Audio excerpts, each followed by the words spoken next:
நம்ம இலக்கியா இல்லாத நேரமா பார்த்து, நம்ம கௌதம் கிட்ட வந்து எப்படியாச்சும் மனச மாத்தி இலக்கியாவ வந்து பார்த்தீங்கன்னா, டிவோர்ஸ் பண்ண வச்சிடலாம் அப்படி இப்படின்ற மாரி இந்த பைரவி இருந்துட்டு, பகல் கனவு கண்ணுட்டு வந்து பார்த்தீங்கன்னா, இப்போ வந்து உட்கார்ந்துகிட்டு இருக்கேன். அதே மாதிரி நம்ம கௌதம் இருந்துகிட்டு, இப்போ இந்த பைரவி சொல்றது எல்லாத்தையுமே கேட்டுருவாரா அப்படின்னு கேட்டா, கண்டிப்பா கிடையவே கிடையாது. ஒரு பக்கம் நம்ம இலக்கியா மேல கௌதம்க்கு வந்து பார்த்தீங்கன்னா, கொஞ்சம் கோவம் இருந்தாலுமே கூட, அவர் வந்து பார்த்தீங்கன்னா, அந்த ஒரு விஷயத்த எல்லாத்தையுமே வந்து பார்த்தீங்கன்னா கேட்டுக்கவே மாட்டாரு.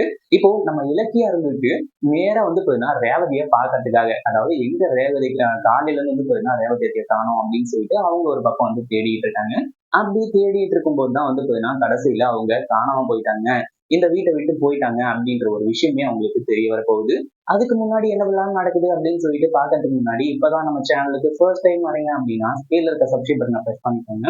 இப்போ நம்ம இலக்கியா இருந்துட்டு டைரக்ட்டா என்ன பண்றாங்க அப்படின்னு பார்த்தீங்கன்னா, அவங்க ரூம்க்கே போய் பார்த்துடுறாங்க. ஏன்னா எல்லா இடத்துலயும் தேடியாச்சு. அவங்க ரூம்க்கு போய் பார்த்தா தான் அவங்க இருக்காங்களா இல்லையான்னு சொல்லிட்டு வந்து தெரியும். ஒருவேளை ஜுரத்துல கூட படுத்துட்டு இருக்கலாம் அப்படின்னு சொல்லிட்டு தட்டி தட்டி பார்க்குறாங்க. கதவ தொறக்கிற மாரி தெரியல. கடைசியில கதவ தொறந்து பார்க்குறாங்க. உள்ள பார்த்தா அவங்க இருக்கிற மாரியும் தெரியல.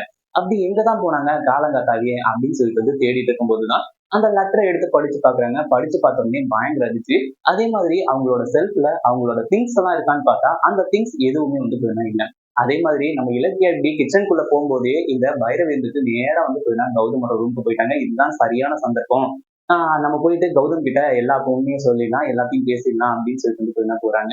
உள்ள போயிட்டு அதாவது கௌதம் கிட்ட வந்து பார்த்தீங்கன்னா பேசிட்டு இருக்காங்க. "நீ தூக்கத்துல கூட எழுந்திருச்சு என்ன அம்மான்னு தான் கூப்பிடுறேன். அப்புறம் எதுக்காக வந்து பார்த்தீங்கன்னா இந்த மாரி பண்ண? இனிமே எங்கள விட்டுட்டு போகக்கூடாது. இதுதான் உன்னோட குடும்பம்." அப்படின்ற மாரி வந்து பேசிட்டு இருக்காங்க. அதே மாதிரி இலக்கியாவ வந்து பார்த்தீங்கன்னா, "நீ வந்து டிவோர்ஸ் பண்ணிடு. எதுக்காக அவ? அவ இந்த வீட்டுக்கு வந்ததுனால தான் இவ்ளோ மிகப்பெரிய பிரச்சனைகள் எல்லாமே நடந்துட்டு இருக்கு. நீ என்ன பண்ற? அவள வந்து பார்த்தீங்கன்னா டிவோர்ஸ் பண்ணிடு. அவ நம்ம வீட்டுக்கு வேணாம்." அப்படி இப்படின்ற மாரி வந்து பார்த்தீங்கன்னா பேசிட்டு இருக்காங்க.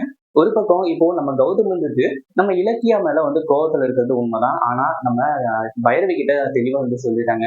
"நீங்க ஏம்மா இப்படி வந்து பேசிட்டு இருக்கீங்க? இலக்கியா தான் வந்து பார்த்தீங்கன்னா, நான் வந்து தொட்டு தாலி கட்டினவ. அவள தவிர நான் வேற யாரையும் வந்து பார்த்தீங்கன்னா நெனச்சு கூட பார்க்க மாட்டேன். அதே மாதிரி எனக்கு வந்து பார்த்தீங்கன்னா, வேற கல்யாணம் பண்ணி வைக்கணும் அப்படின்னு சொல்லிட்டு நீங்க கனவுல கூட நினைச்சிடாதீங்க." அப்படின்ற மாரி பைரவிக்கு எடுத்து சொல்லி புரிய வச்சுட்டு இருக்காங்க. இந்த பைரவி வந்துட்டு எப்படியாச்சும் நம்ம கௌதமோட மனச மாத்திடலாம் அப்படின்னு சொல்லிட்டு வந்து நினைச்சிட்டு இருக்கும்போது தான், நம்ம இலக்கியா குடுகுடுன்னு ஓடி வராங்க. "கௌதம், கௌதம்" அப்படின்னு சொல்லிட்டு.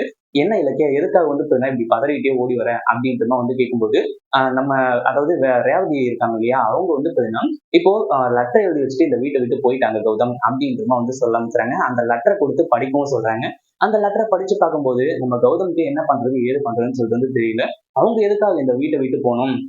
அப்படின்ற மாரி வந்து கேட்டு, நம்ம கௌதம் ரொம்பவே வந்து பார்த்தீங்கன்னா, உணர்ச்சி வசப்பட்டு, அவங்க போனதுக்காக வந்து பார்த்தீங்கன்னா ஃபீல் பண்ண ஆரம்பிச்சுறாங்க. அது மட்டும் இல்லாம நம்ம பைரவி வந்துட்டு, "என்ன கௌதம் பேசிட்டு இருக்க? அவ வந்து பார்த்தீங்கன்னா ஏதாச்சும் எடுத்துட்டு போயிருக்கா போறா. முதல்ல பாரு. ஏதாச்சும் நகை, இல்ல பணம் ஏதாச்சும் காணாம போயிருக்கான்னு பாரு. இப்படி சொல்லாம கொள்ளாம போறவங்கலாம் வந்து பார்த்தீங்கன்னா இப்படிதான் அடிச்சுட்டு போவாங்க." அப்படின்னு சொல்லிட்டு ரேவதிய பத்தி வந்து பார்த்தீங்கன்னா தப்பு தப்பா பேச ஆரம்பிச்சுறாங்க. அந்த நேரத்துல நம்ம கௌதம்க்கு பயங்கர கோவம் வந்து, "ரேவதி அம்மா அப்படி பண்ண மாட்டாங்க." அப்படின்னு சொல்லிட்டு இந்த பைரவி கிட்ட சொல்லிட்டு, இப்போ அடுத்ததா ரேவதி வந்து பார்த்தீங்கன்னா, இந்த ஊர்ல எப்படி இருந்தாலும் எங்க போயிருப்பாங்க, என்ன ஏதுன்னு சொல்லிட்டு வந்து பார்த்தீங்கன்னா, சர்ச் பண்ணி கண்டுபிடிச்சிடலாம். அப்படின்னு சொல்லிட்டு வந்து பார்த்தீங்கன்னா தேட ஆரம்பிக்கிறாங்க.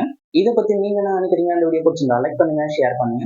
இப்பதான் நம்ம சேனலுக்கு ஃபர்ஸ்ட் டைம் வரீங்க அப்படின்னா சப்ஸ்கிரைப் பண்ணிக்கோங்க.